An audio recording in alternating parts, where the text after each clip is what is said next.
Hello, hello, hello, hello, hello. It is Dr. Nortey, okay? We're here at a new time. We're here at 7 o'clock today instead of 8 o'clock. I hope that you guys recognize the change in time. Moving forward, we will be meeting at 7 p.m. instead of 8 p.m. But nonetheless, Dr. Nortey's favorite place to be at 7 p.m. talking to you guys is right here. Okay, so I am so excited.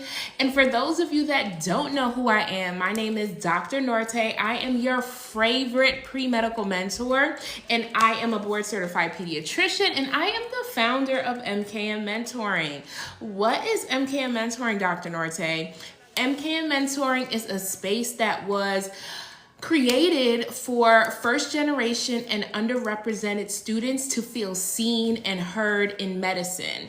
Also providing you guys with guidance, mentorship, advice, and also scholarships, events, and so much more. So I'm so excited to do this. I'm so excited to answer your questions today. One of my favorite things to do is answer your questions about the journey of getting into medicine. So that is what we're going to be talking about today. Get your questions ready. Get everything prepared because Dr. Nortey is locked and loaded. But before we go ahead and do that, let me go ahead and get out some of, our laundry work that we have to do, okay? So if you have not already done so, go ahead and subscribe to our monthly newsletter, okay? The monthly newsletter has so much juicy information inside. It tells you about upcoming events, upcoming conferences. Also, of course, you will hear from Dr. Nortey and give you guys advice and encouragement every single month. Also, you'll get important dates as a pre-medical student. And of course, everything MKM mentoring, including our annual scholarship, okay? When you're in the know, when you're part of the MKM family, of course, you are going to get first dibs. It's only right? You're going to get first dibs if you are part of MKM mentoring in our monthly newsletter and our community, okay? If you guys are not aware, we recently just awarded our annual scholarship, which is the Rebecca's Dream Scholarship. With that scholarship, we were able to award 4 pre-medical students that are applying in this year's application cycle, award them $250 towards their application. So excited about that. That is the most students that we've been able to support. And the hope is that moving forward, we are able to support so many more students on their journeys of becoming physicians. So go ahead, get hooked up into the MKN family. Tell your classmates, tell your friends, tell your brother, your sister, your cousin, whoever needs this information. I need you to let them know because we don't gatekeep around here. Right? There is room, there is space for everyone to excel. There is space for everyone to do well and fulfill their dreams of becoming physicians. Okay? So I am so excited. Like I said, this is going to be our new time moving forward, unless something comes up. 7 o'clock. I thought, with everyone going back to campus shortly, I know you guys will be going back to campus shortly. Some of you may already be there or on your way there. I want to make sure that this is at a time that you guys will be able to join and still have some energy to get the support that you need, okay? So moving forward, it will be Wednesdays at 7 to 7:30 p.m. Eastern Standard Time. Okay, so if you guys have questions for Dr. Nortey, go ahead, drop it down in the chat box so we could get this conversation rolling. Okay. Also, if you guys have topics that you feel like as a pre-medical student, you don't have a lot of guidance about, or information that you feel like there's a gap, I want you guys to either leave it down below or send me a DM, because I want to make sure that I am speaking to your direct pain points. Okay. Dr. Nortey was just a pre-medical student, just a hop, skip, and a jump ago. Okay. So of course I have certain things that I think you guys are going through. However, the landscape has changed, times have changed, technology has changed. So I want to make sure that I am giving you guys the best advice that you feel like is, best suited for you in these times, okay? I went to medical school 10 years ago, right? It is not that long ago. The time moves by real fast, but things are different, right? Like, you guys love Anki. Anki like came out like my senior year of med school. So I was never an Anki girl, right? So different resources, things like that, that are available to you all that aren't available, that weren't available then. Okay. So I want to make sure that I am targeting you guys specifically. So if you have any topics that you want me to address, let me know down in the chat, or go ahead and send me a DM. Okay. Also, if you're in the process of applying to medical school right now, you need Dr. Nortey to review your secondary applications, or if you just need academic advising, the link is in the bio. Okay, so Dr. Nortey is here and available to meet with you. Okay, so just so that you guys know, because I want to make sure that you guys are utilizing the resources that are available to you. Okay. Should I apply with a 3.8 GPA, 484 MCAT, but recently got my third DUI? So we need to address a few things here. The 484, and I don't know if this,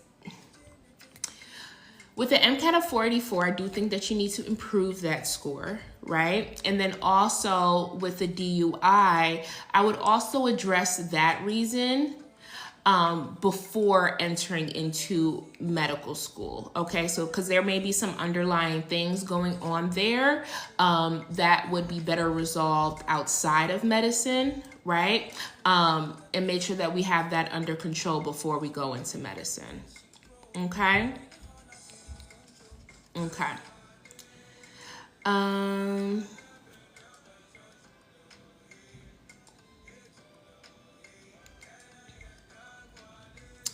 Alrighty, any other questions? Let me know. Okay, go Shimei. Yeah, congratulations to her, definitely. Okay, so last week we kind of got into what you guys need to be doing once you get back to campus, right? And one of the things that Dr. Nortey spoke about was making sure that you guys maintain a GPA, a high GPA, especially as a freshman. Okay, so freshmen need to maintain high GPAs or get high GPAs first semester, second semester, because starting off with a good GPA is going to set you up for success in your sophomore, junior, and senior year. It's very hard to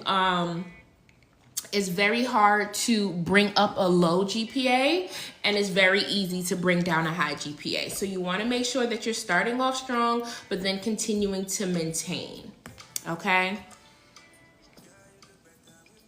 Listen, Black women are everywhere. We're doing what we can. We're spreading the love. We're trying our best. We are trying our best to make sure that systems are working in the way that they should, right? And also making sure that there is equality in those spaces, especially in healthcare, that patients are getting taken care of well. Of course, I'm a pediatrician. Equality in those spaces, especially in healthcare, that patients are getting taken care of well. Of course, I'm a pediatrician.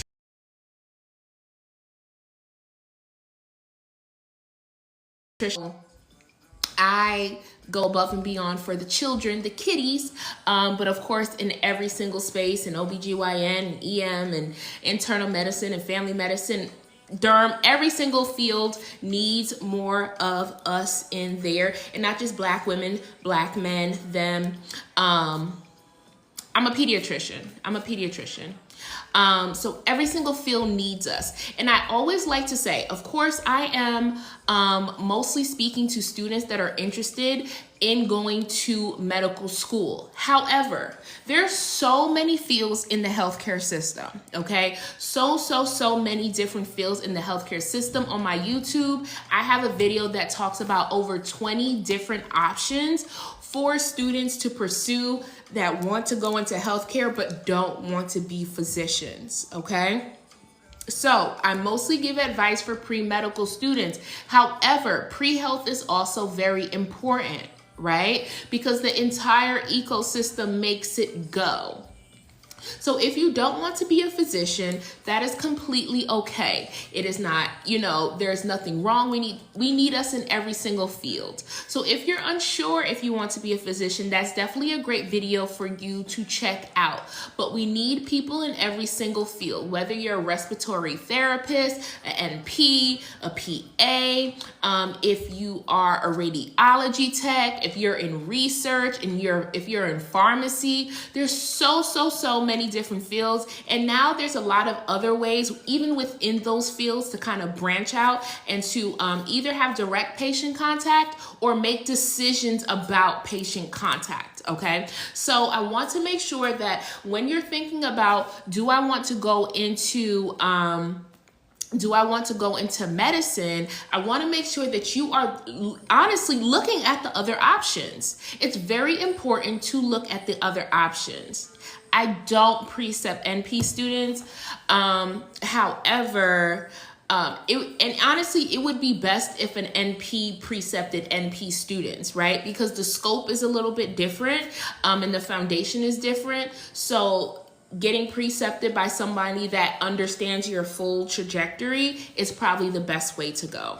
Okay, and the same thing for PAs as well. But of course, there are some situations where physicians will precept NPs and PAs, and there's nothing wrong with that. I'm of the thought and the school that everybody works together as a team to make sure that patients are taken care of well. And if everybody understands their role on the team and nobody steps on anybody else's toes or nobody, demeans somebody else's position, then it works so much better, right? That ecosystem works better.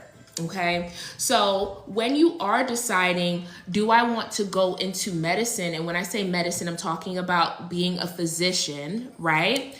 It is important to understand your other options, right? Because if you never looked at any of the other options, then you don't truly know that you want to be a physician. Right? And you're going to get asked the question, why do you want to go into medical school and you don't want to, become a PA, an NP, a respiratory therapist, all these other fields in medicine? Why do you want to be a physician? And if you don't know what the roles of the other career fields are, then it's going to be difficult to truly stand in your position that going to medicine is truly the route for you.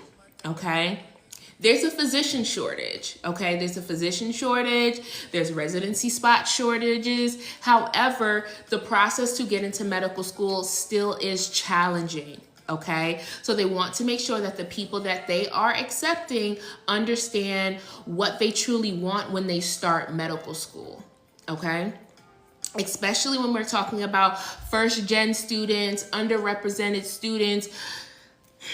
Unfortunately, we do have to show up in a different way. We do have to show up in an elevated way, right? And it's not, I'm not saying it's fair. I'm just saying that that's what it is, right? So understanding that response for ourselves is going to be important because you just show up better. You show up differently on your application, and you also show up differently, especially in your interviews, whether it's in person or whether it's virtual.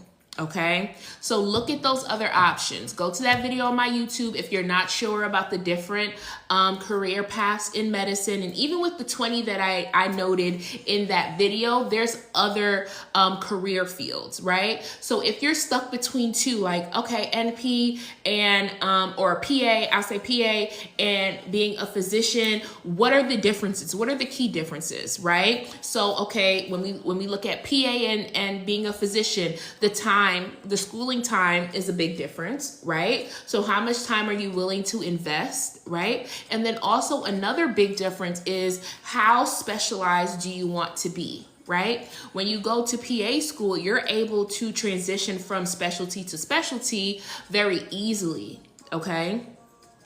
Very easily. However, when you're a physician, like I'm a pediatrician, I can't just say tomorrow, oh, I'm going to be a surgeon. It doesn't work like that. Like I have to go back to residency. I have to do that entire training. Whereas somebody that went to PA school, they can work in ortho and then go and work in peds and then go and work in derm. And it's very easy to make those transitions. So so those are some things that you need to think about when you're thinking about what direction do I want to go in, right? And a lot of students will ask me, and I'm going to answer the question about extracurriculars. Just give me 1 second. A lot of students will ask me, Dr. Nortey, what's the easier route to go, right? And what I will say is that it's not the wrong question. It's just not a great question, right? And I say that because nothing is easy, okay? No route is easy. Okay, whether you go to medical school, whether you go to PA school, whether you go to MP school, respiratory therapist, none of them are easy. Okay, if you stay at home and you don't do anything, that's not easy either. You may think it is, but you're gonna go mad at some point. Okay, so nothing is easy. So you need to pick what you truly want to do, right? When you pick what you truly want to do, it's not that it's easy, right? But at least you have passion behind it that's kind of driving you in the direction that you're trying to go in, right? And it's the same thing with picking a specialty. People will say, okay, pick the specialty that makes the most money. I get it. I do. I understand it. However, if you have no happiness in that specialty, if you have no passion towards that specialty, it's going to be evident in the way that you take care of patients. And you're going to be miserable anyway, so you're not going to want to do it. Okay? So pick what you want to do, right? Look at your options. Pick what you want to do and then understand what it takes in order to get further in that thing. Okay?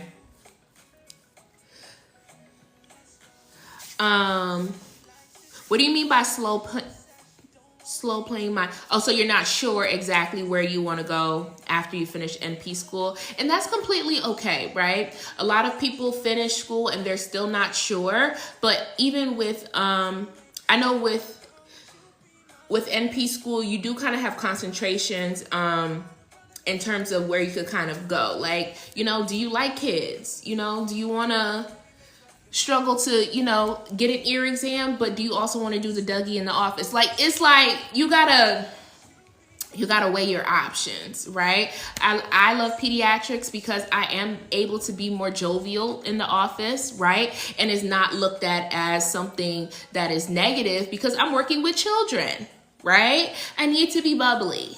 I need to be happy, right? I need to be warm and fuzzy and all the things. It makes my job a whole lot easier, right? But if your personality matches your specialty, then it makes it a little bit easier to do, right? Because parents want to feel warm and fuzzy too, right? Even when they come in and they're a little bit, they want to feel warm and fuzzy, okay? Excellent, excellent. Yes, kids are okay, you see? Or maybe, so if you like kids and you like adults, maybe doing something like family medicine, that you get the best of both worlds, you can see both. Congratulations on being accepted into cybersecurity. Excellent, excellent, excellent. So I did see a question before about extracurriculars for pre-medical students, okay? And I always tell students this. There's no right extracurricular, volunteer experience, work that you can do in order to go to medical school, right? You need to make sure that what you're doing aligns with your passion, right? So for instance, when I was in undergrad, I was an RA, so I was a resident assistant. I was president of the Pre-Health Society. I was part of the Black Student Union. I was part of African Student Organization. I worked at the volunteered at the Boys and Girls Club. I'm a member of Delta Sigma Theta Sorority Incorporated. I did a bunch of different things. And each of those things gave me different skills, right? Is it interpersonal skills? Is it organizational skills? Is it event planning skills? Is it how to work under pressure skills, leadership skills, right? So that's what you need to be thinking about when you pick certain organizations to join. So if you're of a certain heritage and they have a dance group, I was also part of X Factor, which is a step team, right? And you would say, okay, a step team has nothing to do with medicine. However, it's about teamwork, right? It's about being dedicated to something and sticking with it, right? It's about being able to learn routines and be able to perform under high pressure, right? So you have to know how to finesse it. And maybe I'm from New York, so I know how to finesse a little bit better. However, you guys can get your finesse skills up, okay? And that's what Dr. Nortey is here to help you guys do. You can honestly do whatever you want. You just have to know how to bring it to the table, right? You have to know how to bring it to the table. And of course, you have to get clinical skills. That is self-explanatory, okay? But yes, okay? Let's see. What's MKN? MKN is my initials. MKN is my initials. Okay, thank you so much. A state school in my state has an incoming class of 160 with 4 total Black students, 0 Black men. That is crazy. And yet I'm still not surprised. Okay? And to be honest with you, you're going to see that a lot at different schools, right? So you need to be prepared to say, okay, even if that's a school in your state, is that a school that you want to go to? If you're like, listen, if I'm accepted, I'll go, right? But you have to also make sure that the places that you are being accepted into also has the infrastructure in order to support you. Okay? If you go somewhere and they're going to drop you, go to places where you feel supported. Okay? Okay, I'm a pre-med who just graduated, but applying soon. How do I still immerse myself in activities? So, let me know if you're in this application cycle or you're planning to apply like next year for that application cycle. But something that you could do is always stay engaged in volunteer work, okay? Getting clinical experiences, shadowing opportunities in your neighborhood or environment. See what conferences are out there, conferences that you can attend. And I always tell students, whether you're post-grad or not, you get discounts to go to these conferences. You can also probably go for free for most of these conferences, especially when they're in specialty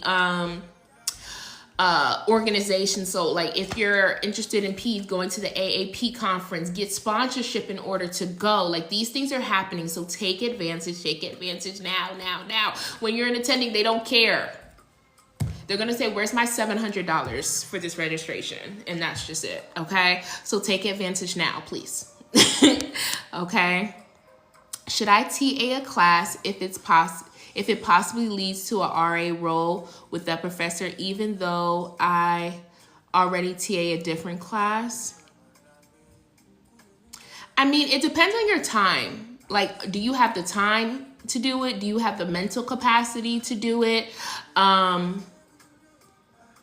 If no, and it's going to cause you more like stress than help, then I don't think it's absolutely necessary, especially if you're TAing another class. Like, I know as a pre-medical student, you're just like, let me just do as much as possible to increase my chances, but you want to be smart about it. Like, you still want to have a life, okay? You still want to have a life. You still want to be active in other things. So make sure that you are not just filling up your plate with things to look better and you're not like truly passionate about doing it, okay?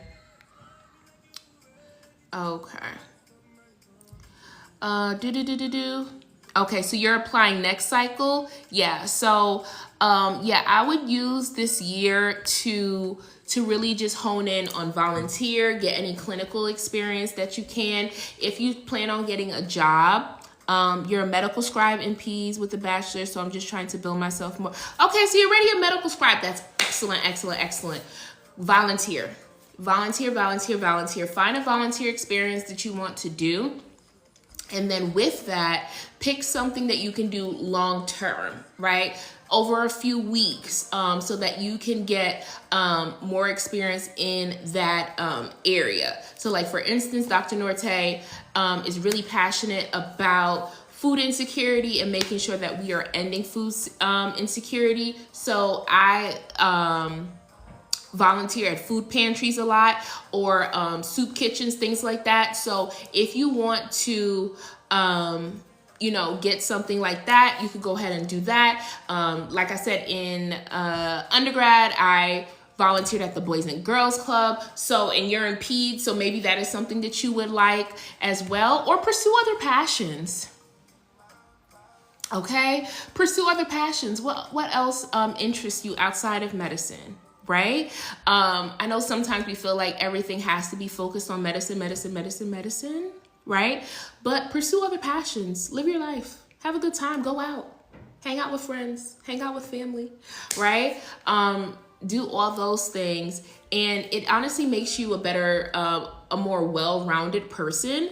And then you're able to speak from a place where you are passionate, right? Like, even if, like, let's say pottery, right? So if you're interested in doing pottery and you pick up a hobby, and you can talk about like the process of making pots or vases, right? And how you have to be patient, and how you have to you know, understand how to mold it and how it takes time to dry and things like that, right? And you can honestly, once you get into your interviews, you can talk about how you picked up pottery. And let's say you want to do something like surgery, like you could talk about those intricate things and like using your hands, and how that would be the same with you know, using surgical instruments, because it takes skill and it takes time to learn the technique, right? So you see what I'm saying?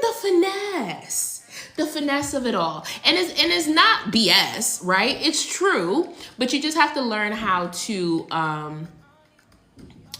utilize it, right? You have to learn how to utilize it. Okay. How do you know if you're able to handle med school? The uncertainty of even getting in is stressful. So you know what, that is such an important question to answer. And the answer is, you don't know. You do not know for certain. And that is a hard take, right? But you know what Dr. Nortey is learning and what life is about is that there's a lot of uncertainties, right? You look at the list of qualities that they want for a physician to go through medical school. We're talking about like compassion and leadership and, you know, resilient and hardworking and all these different things. And you're like, okay, do I have those attributes? Do I have a passion for patients? Do I want to take care of them well? Right? Do I have a heart of service? Right? All of those qualities, do you have it? Right? Are you willing to not know, but say that it's still worth it to go through it?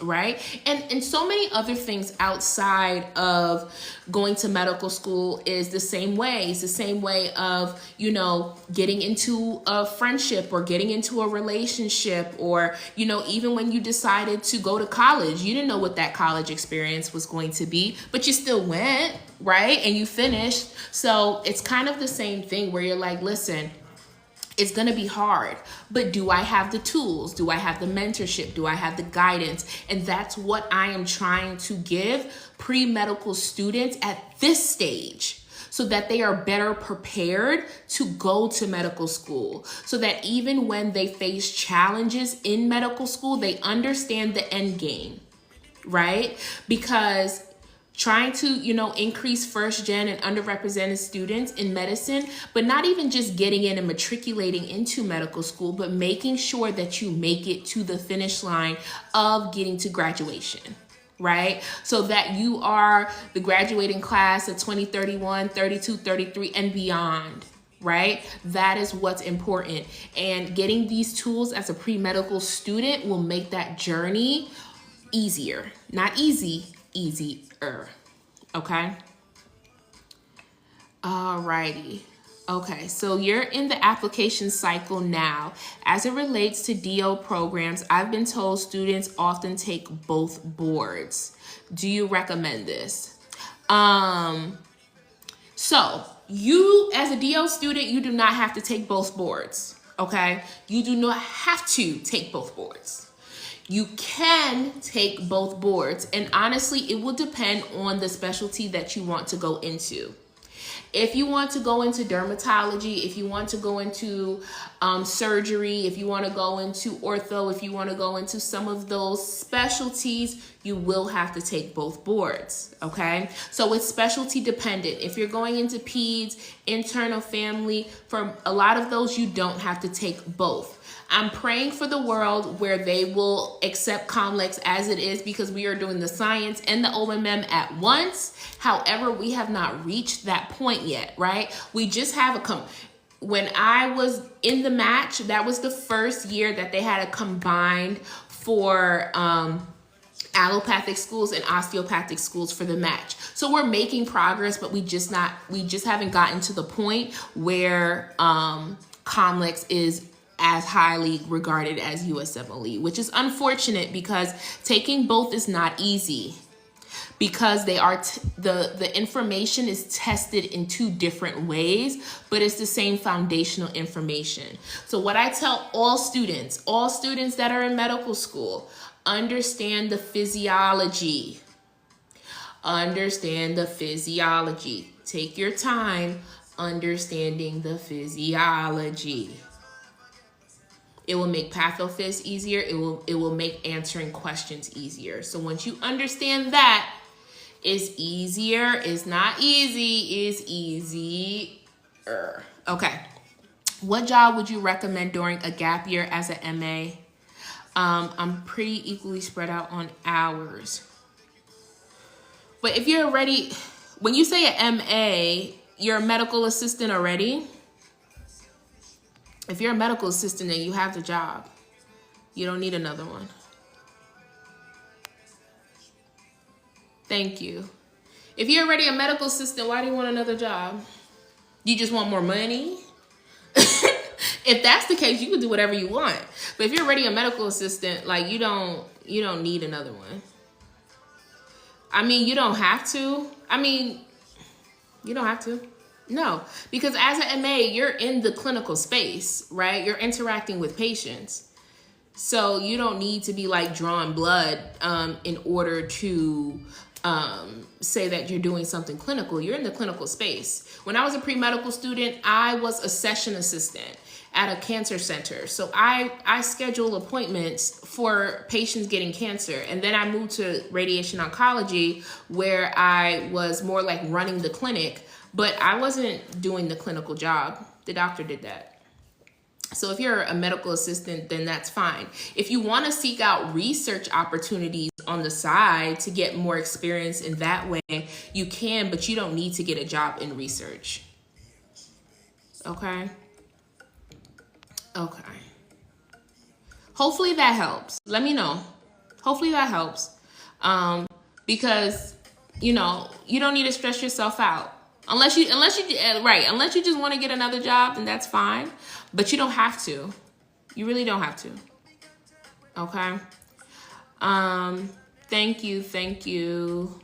Okay, would you recommend a post-bac for a 2.96 science GPA? I would. Either a post-bac or doing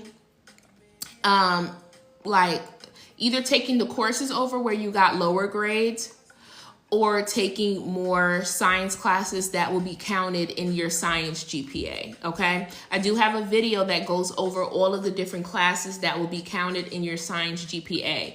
So you can either do either or.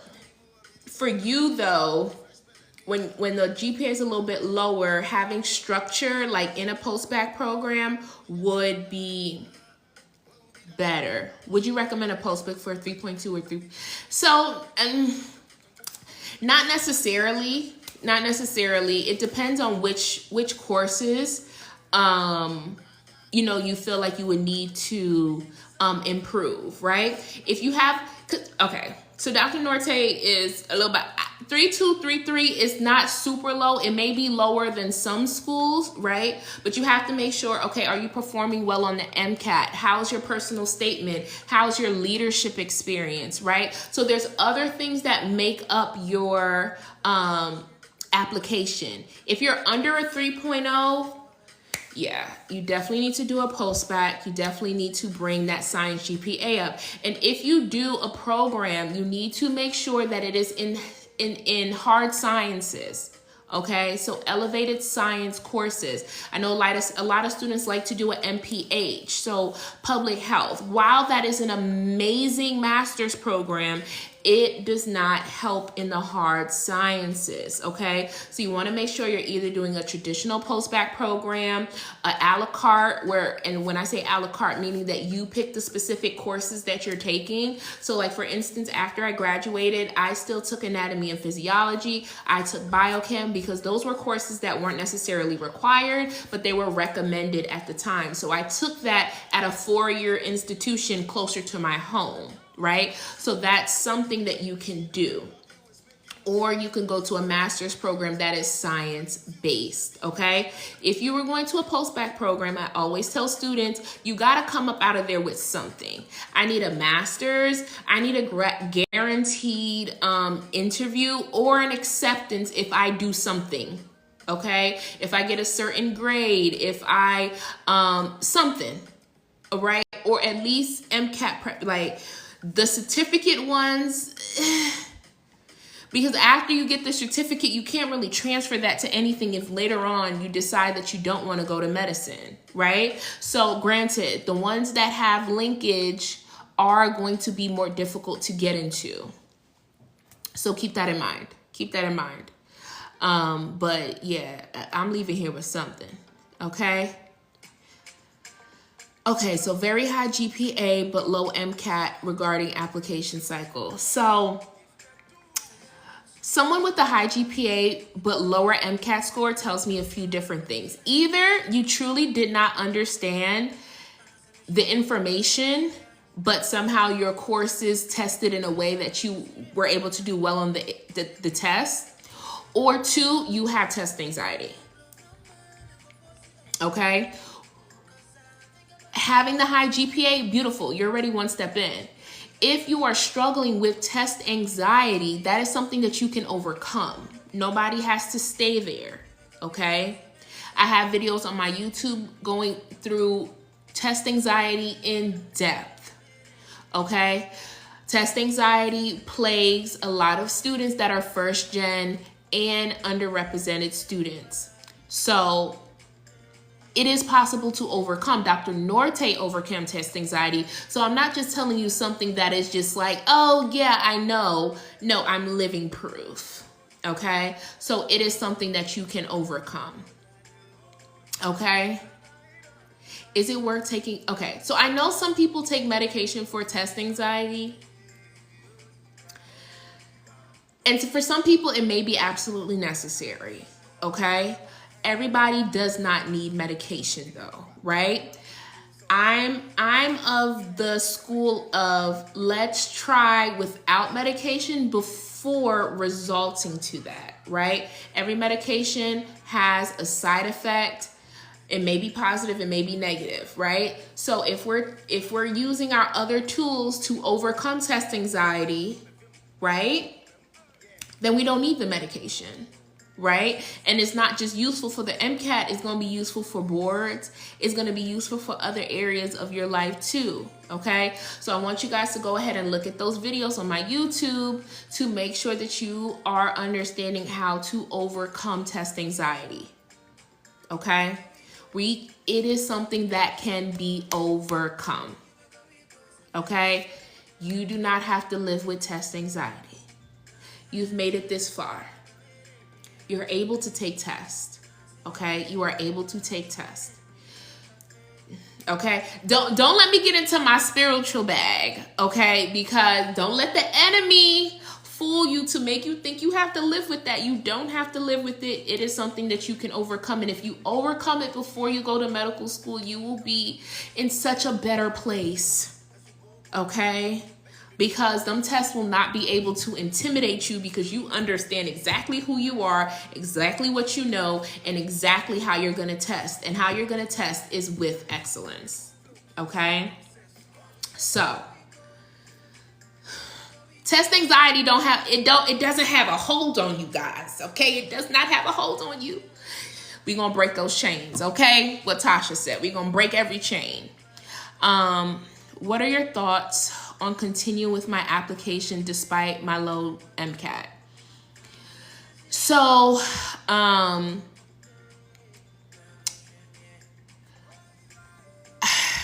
it depends on how low the MCAT is, right? Because some people will say, oh my God, I have a low MCAT, and you turn around and it'd be a 515. So I don't know what the score is, right? So it depends on what your low is, right? So it's relative.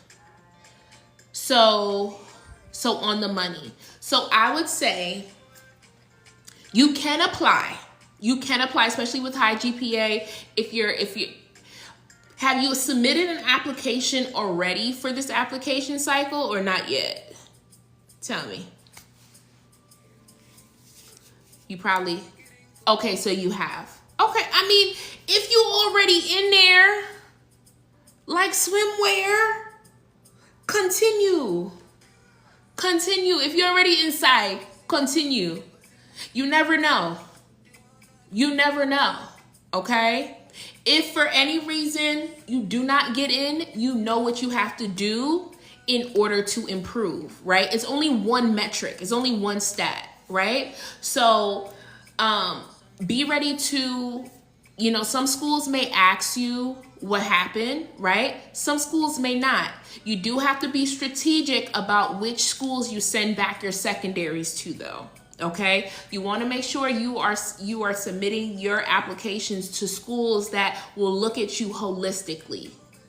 Okay, I want you to apply to MD schools. I also want you to apply to some DO schools as well, if you haven't already done so. Okay, at the end game is we are a doctor.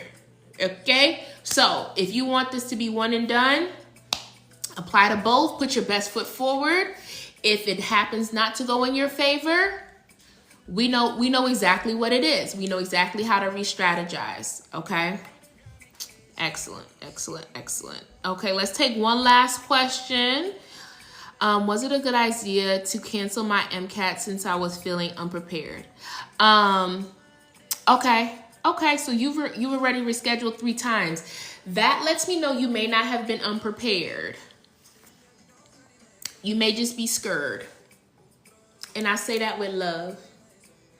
I say it with full love, but you want to go into that test room feeling confident, okay? With the MCAT, if your practice tests were low, then no, then you made the right decision, okay? Yes, I know that you have to wait another year to apply, but if your practice exams were low, then the actual test score probably would not have been what you wanted it to be, okay? So we need to go back to the drawing board and see where we're having difficulty. I know we spoke about test anxiety, but we probably need more content review, understanding how to take tests, right? Because that's important. And then overcoming the test anxiety.